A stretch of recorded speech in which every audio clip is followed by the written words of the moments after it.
জগন্নাথের গজবেশ।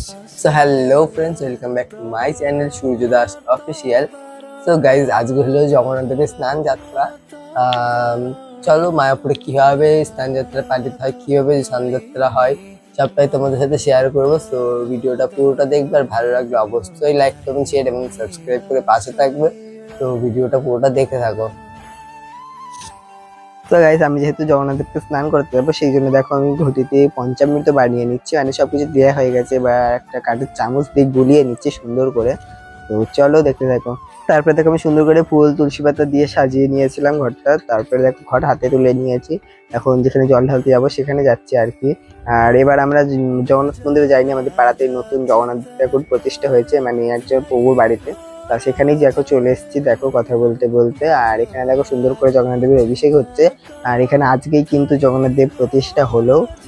আর দেখো কত সুন্দর লাগছে। আর এবার যেহেতু মানে পাড়ায় হয়ে গেছে, সেই জন্য আর অত দূরে যাইনি মন্দিরে। মন্দিরে গেলে অনেকটা কষ্টই হয়, সত্যি কথা বলতে। তোমরা যারা এসছো তারা জানো, আর যারা আসেনি তাদের বলবো অবশ্যই তোমরা একবার এসো।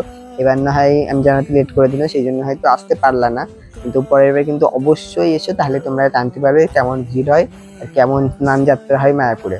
আর জগন্নাথ মন্দিরটা এতটা সুন্দর, জগন্নাথ মন্দিরের ভিতরটা এতটা সুন্দর, তোমরা না আসলে জানতেই পারবে না। আর হ্যাঁ, আজ থেকে কিন্তু মানে আজ থেকে 15 দিন পর কিন্তু মানে জগন্নাথ দেবের রথযাত্রা। তোমরা কিন্তু মায়াপুরে আসলেও আসতে পারো। আর তোমরা জানো কিনা জানি না, মানে পুরীর জগন্নাথ দর্শনে যেই ফল লাভ হয়, মানে মায়াপুরের জগন্নাথ দর্শন করলেও কিন্তু সেই ফল লাভ হয়। তোমরা যারা যারা পুরীতে যেতে পারছো না, তারা কিন্তু অবশ্যই কিন্তু মায়াপুরে আসতে পারো। আর মায়াপুরে জগন্নাথ দেব এতটাই দয়াময়, তিনি নিচে হাত মানে ভক্তদের হাতে স্নান করে বলে নিচে স্নান বিধিতে এসে বসে। আর এখানে দেখো প্রভুরা সবাই মিলে এখানে কীর্তন করছে, মধুর কীর্তন। কীর্তন মানেই মধুর, তোমরা তো জানোই। আর এখানে দেখো জগন্নাথ দেবের কাছে চলে এসেছে, যেহেতু স্নান করাবো সেই জন্য। আর বাড়ি এসে দেখো ম্যাগি খেয়ে নিচ্ছে। আর স্নান করানোর ভিডিওটা দিতে পারিনি, কারণ ওখানে কেউ ছিল না। আমি নিজে থেকে ভিডিও করবো না স্নান করাবো সেটাই বুঝতে পারছিলাম না।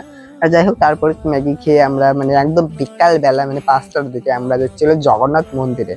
আর এসে পৌঁছে গেছি। দেখো তোমরা তো এই জায়গাটা আগেও দেখেছো অনেকবার। তো দেখো আমি আস্তে আস্তে কিন্তু মন্দিরের দিকেই যাচ্ছি। তো মন্দিরে যেহেতু স্নান যাত্রা ছিল, সেই জন্য দেখো কতটা সুন্দর করে সাজিয়েছে, তোমরা না দেখলে বুঝতে পারবে না।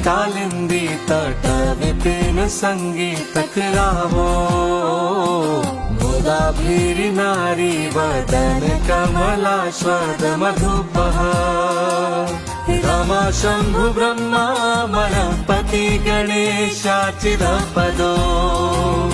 जगन्नाथ स्वामी नयन पथगामी भवतु मे।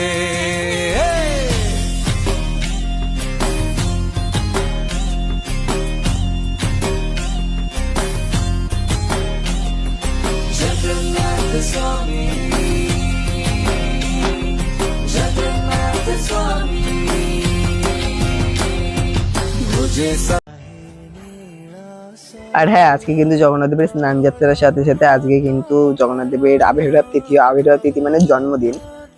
যাই হোক, আজকে কিন্তু জগন্নাথ দেবকে একটা বিশেষ রূপে পরিধান করা হয়। তো দেখো তোমরা একবার, এটা মানে গজ রূপে পরিধান করা হয়, মানে গজ রূপে মানে গজ বেশে সাজানো হয় জগন্নাথ দেবকে। দেখো, আর আমি কিন্তু এটা ফার্স্ট টাইম দেখলাম, তাই তোমাদের সাথে একটু শেয়ার করলাম। তোমাদের কোথায় কোথায় হয় এটা জানি না, আমাদের এখানে কিন্তু এটা হয়। আর এটা কিন্তু শ্রীক্ষেত্র বুড়িধামেও এটা হয়।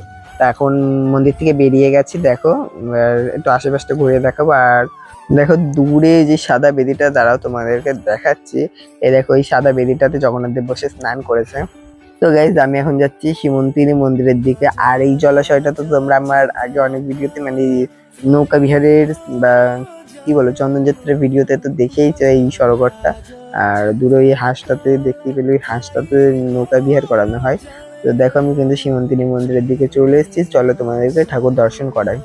তো গাইস দেখো, আমি কিন্তু সীমন্তিনী মন্দিরের সামনে চলে এসেছি। আর এই সীমন্তিনী দেবী আর মহাপ্রভুটা কিন্তু তোমরা এই মায়াপুরে আসলে এই মন্দিরেই দেখতে পাবে।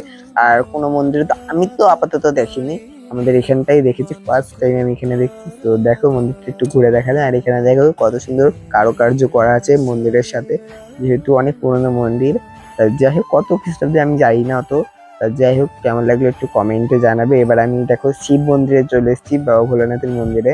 এখানে দেখো কত সুন্দর। আর গাছটা মানে কি বলবো, গাছে ঢিল বাঁধে সবাই মানসিকের জন্য, তোমরা তো জানোই। আর এখানে আমাদের ভোলে বাবাকে দর্শন করো তোমরা একবার। আমাদের ভোলে বাবা কিন্তু আগে এখানেই ছিল, তো যাই হোক এখন মন্দির করে মন্দিরে তুলে দিয়েছে। একমাত্র শিবরাত্রির দিনই মানে মন্দির থেকে বার করে, মানে পাবলিকদের জল ঢালার জন্য, মানে যাই হোক। আর বাকি দিনগুলো প্রভুরাই ঢালে। তো যাই হোক এখানে দেখো মা, দেখো মানে জগন্নাথ দেবের 56 ভোগের মধ্যে ভোগ পেয়েছিল। তো এখানে দেখো আমি আর মাই খাচ্ছিলাম। আর এখানে দেখো মানে মা সিঙ্গারা কিনছিল, আমাদের এখানে ফেমাস সিঙ্গারার দোকান। তো যাই হোক এখানে দেখো আমরা বাজারে চলে এসেছি কথা বলতে বলতে।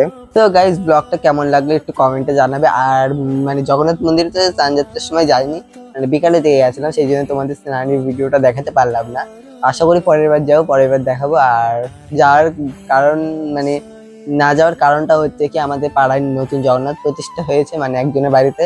তা আজকে ওখানেই ঢেলেছি, যেহেতু নতুন জগন্নাথ বসলো সেই জন্য। তা পরের বার আশা করি জগন্নাথ মন্দিরে যাবো, তখন শেয়ার করবো। তুমি একটু মন খারাপ করো না। তো এখনকার জন্য টাটা, আবার দেখা হচ্ছে অন্য কোনো ভিডিওতে।